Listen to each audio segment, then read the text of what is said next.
हाल ही जयपुर में अजमेर उत्तर के विधायक व पूर्व शिक्षा राज्य मंत्री वासुदेव देवनानी ने पत्रकारों के साथ आयोजित दीपावली स्नेह मिलन समारोह में संकेत दिया कि पार्टी चाहेगी तो वे 5वीं बार भी उनकी जीत की पहेली को हल नहीं करने देंगे।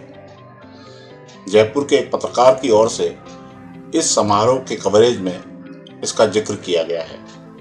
उसका शीर्षक इस प्रकार है, वासुदेव देवनानी एक शिक्षक राजनेता, सीएम गहलोत भी जिनसे जीत का राज पूछते हैं। आगे लिखा है कि देवनानी अजमेर से लगातार 4थी बार विधायक हैं और राज्य के शिक्षा राज्य मंत्री भी रहे हैं। वे राजनीति में आने से पहले उदयपुर में कॉलेज शिक्षक थे। एक बार मुंबई जाने वाली एक उड़ान में मुख्यमंत्री अशोक गहलोत और वे साथी थे तो सीएम गहलोत जैसे मंझे हुए राजनेता ने भी उनसे पूछा कि आपकी लगातार जीत का राज तो बताओ। भले ही यह बात गहलोत ने हास्य विनोद में कही हो, लेकिन देवनानी वाकई अपने विरोधियों के लिए अबूझ पहेली बने हुए हैं। आगे लिखा है कि देवनानी जितने सरल दिखते हैं उतने ही गंभीर राजनेता हैं। वे हर दिन राजनीति करते हैं। उनके विरोधियों को यही बात सीख लेनी चाहिए कि राजनीति पार्ट टाइम काम नहीं है।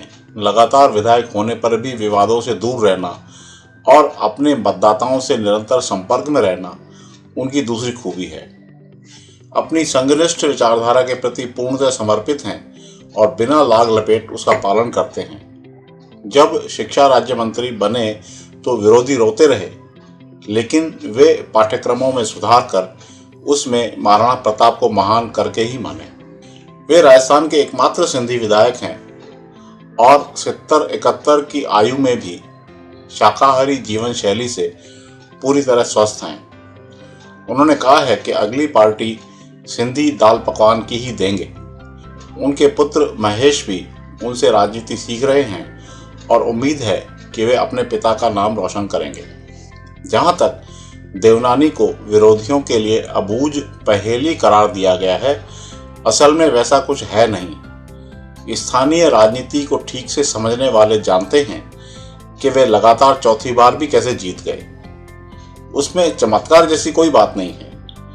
यह ठीक है कि वे पूर्णकालिक राजनीतिज्ञ हैं, मतदाताओं के निरंतर संपर्क में रहते हैं, जिसकी जीत में अहम भूमिका होती है।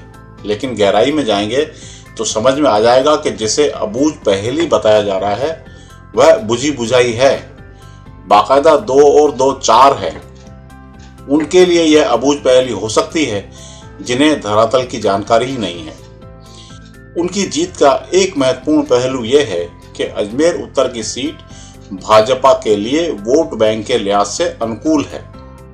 इसका सबसे बड़ा प्रमाण यह है कि जब वे पहली बार उदयपुर से यहां आकर चुनाव लड़े तब उन्हें कोई नहीं जानता था। बिल्कुल नया चेहरा। स्थानीयवाद के नाम पर बाकायदा उनका विरोध भी हुआ, लेकिन संघ ने विरोध करने वालों को मैनेज कर लिया। यानी कि संघ और भाजपा मानसिकता वाले वोटों ने ही उन्हें विधायक बनवाया। ऐसा देवनानी के जीत का राज जानने की वजह से घटित नहीं हुआ। संघ का यह प्रयोग विफल भी हो सकता था अगर पूर्व कांग्रेस विधायक स्वर्गीय नानकराम जगतराय कांग्रेस के बागी बनकर निर्दलीय मैदान में नहीं उतरते। उन्होंने तकरीबन 6000 से ज्यादा वोट हासिल किए, जबकि कांग्रेस के अधिकृत प्रत्याशी नरेंद्र शाहनी भगत करीब 2500 वोटों से ही हारे थे। दूसरी बार हुआ यह कि कांग्रेस ने नया प्रयोग करते हुए गैर सिंधी के रूप में डॉक्टर श्रीगोपाल बायती को चुनाव मैदान में उतारा। वे सशक्त प्रत्याशी थे, मगर सिंधीवाद के नाम पर अधिसंख्य सिंधी मतदाता एकजुट हो गए और देवनानी के पक्ष में चले गए। हालांकि यह सही है कि अधिकतर सिंधी भाजपा मानसिकता के ही माने जाते हैं, लेकिन सिंधीवाद के चलते कांग्रेस विचारधारा के सिंधी भी देवनानी को वोट डालाए। इतना ही नहीं, अजमेर दक्षिण के अधिसंख्य सिंधी मतदाता भी भाजपा के साथ चले गए और श्रीमती अनीता बघेल जीत गईं। गौरतलब बात यह है कि देवनानी मामूली वोटों के अंतर से ही जीत पाए थे। तीसरी बार कांग्रेस ने फिर डॉक्टर बायती में भरोसा जताया क्योंकि उनके व देवनानी के बीच जीत का अंतर ज्यादा नहीं था। तीसरी बार फिर सिंधीवाद ने अपना रोल अदा किया और देवनानी जीत गए। उधर अजमेर दक्षिण की सीट भी कांग्रेस के हाथ नहीं आ पाई। चौथी बार फिर वही रिपीटिशन। फिर गैर सिंधी के रूप में महेंद्र सिंह रलावता को कांग्रेस का टिकट मिला।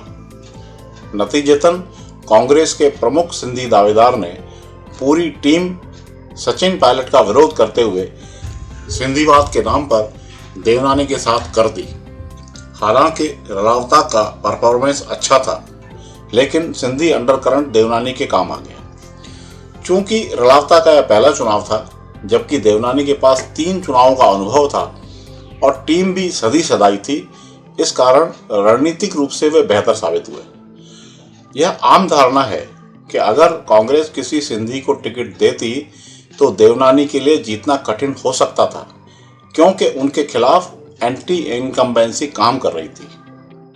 निष्कर्ष ये है कि भले ही देवनानी के लगातार चौथी बार जीतने को उनकी लोकप्रियता के रूप में गिना जाए और उनकी जीत को कोई अबूझ पहेली करार दिया जाए, मगर उनकी जीत की असली वजह जातीय समीकरण भाजपा के अनुकूल होने के अतिरिक्त सिंधी मतदाताओं का लामबंद होना ही है। जरा गौर कीजिए, उन्होंने अपनी जीत का राज खुद ही खोलते हुए कह दिया कि अगली पार्टी सिंधी दाल पकवान की ही देंगे। अब बात करते हैं आगामी चुनाव की। जो व्यक्ति लगातार 4 बार जीता हो, उसे 5वीं बार टिकट से वंचित करने का कोई कारण नजर नहीं आता। हालांकि संघ का एक खेमा देवनानी के तनिक विरोध में है, लेकिन वह उनका टिकट कटवा पाएगा, इसमें संदेह है।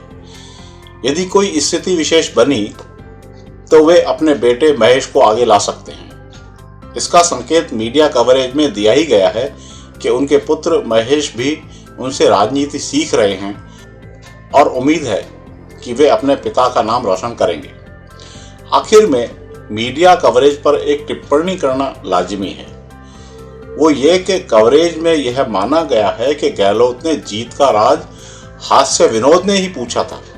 बावजूद इसके टाइटल ये दिया कि वासुदेव देवनानी एक शिक्षक राजनेता, सीएम गहलोत भी जिनसे जीत का राज पूछते हैं। समझा जा सकता है कि शब्दों का यह खेल देवनानी को महिमा मंडित करने के लिए किया गया है। पूरे कवरेज में भाषा का झुकाव भी जाहिर करता है कि उसके पीछे मानसिकता विशेष काम कर रही है।